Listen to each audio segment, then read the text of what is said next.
Hi everyone, my name is Tatiana, and today I want to present about the natural approach. The natural approach is a method that fundamentally changes how we view beginner language classes. Developed by the theorist Stephen Krashen and Tracy Terrell in the early 1980s. The goal for natural approach is simple, is to help beginners achieve basic personal communication skills in stress-free environment. Why? Wait, why? I want to talk now about the theoretical roots and the principle. The natural approach is built entirely on Stephen Krashen's high influential model of second language acquisition. This model rests on two critical distinctions. First, acquisition. He believed that acquisition is a natural subconscious process, like how a child learns their first language. Learning is a conscious study of rules, like grammar classes. The natural approach prioritizes acquisition. Second, the most critical principle is comprehensive input, symbolized by an I plus a 1. Comprehensive input. The learner needs to receive language input that is just one step behind the current level. If the input is comprehensive, acquisitions happen automatically.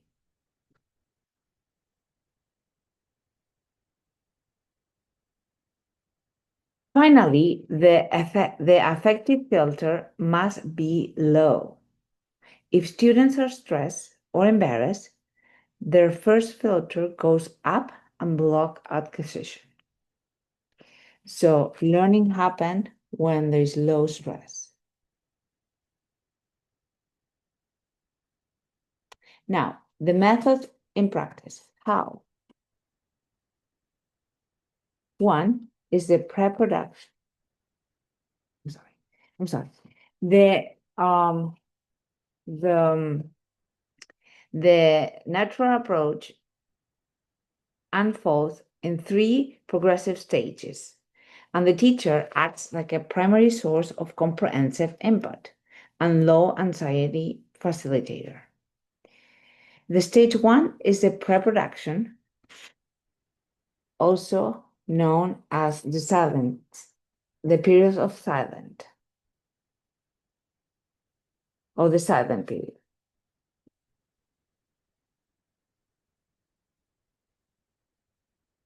To do this effectively, the natural approach strongly recommends TPR. That means total physical response. I do have a video to share here with you. Basically, and do the movements accordingly. The sentences are repeated several times. In the beginning, it's important to maintain the order. The children learn to understand the meaning of the sentences with the help of mimes, gestures, and drawings on the board. Doing the movements themselves is an important memory aid. Show the plan to your mom. Your mom says, "Yay!" Soon, the children can make the movements on their own and in a different order. I'm going to post this on the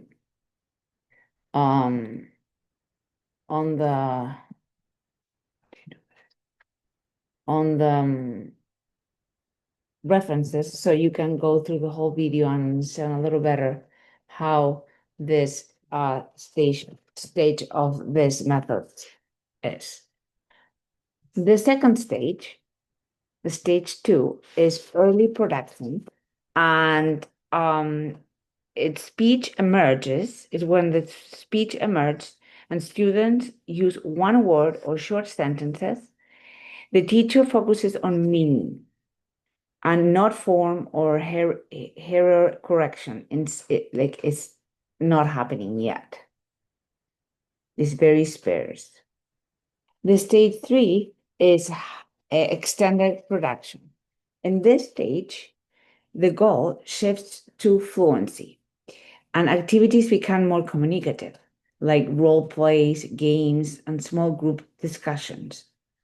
All focus on communicating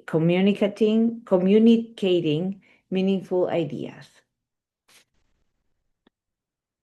Now, the criticism about this method is while the natural approach was revolutionary, it faced two main criticism.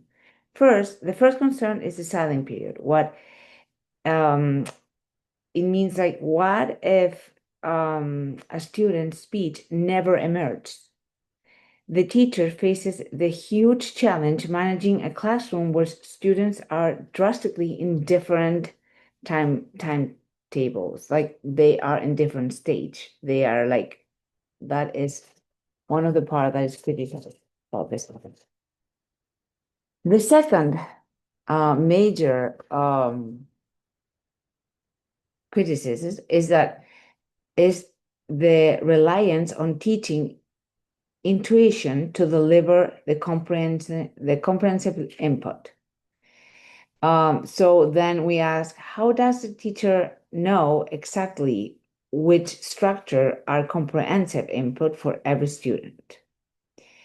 It risks becoming guesswork. You don't know if actually everybody's getting the idea. However, the natural approach the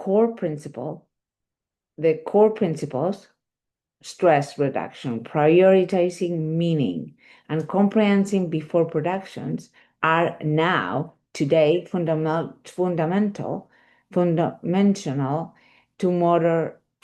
foundational to modern communicative language teaching. It is rarely practiced as a method, but its influence is everywhere.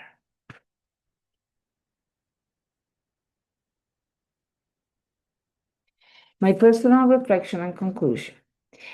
My reflection on natural approach is highly positive. I use it a lot because I teach elementary school Spanish, and it is very effective, very engaging, and actually, from not knowing the language, kids slowly start communicating, or at least expressing some words or very short sentences. I have seen firsthand how TPR breaks down initial inhibitions. The natural approach focuses on affective filters. The affective filters is crucial for young learners. They need to feel safe to take risks. I would definitely integrate the pre-production TPR stage and the overall philosophy of delaying correction into my teaching, because pushing children to speak before they are ready can be highly counterproductive to their long-term acquisition. Thank you so much, and I hope you enjoy the presentation and you learn a little bit more about this method. Here are the references and all the links to the extra information I found. Also, the full example of the video using TPR. Take care.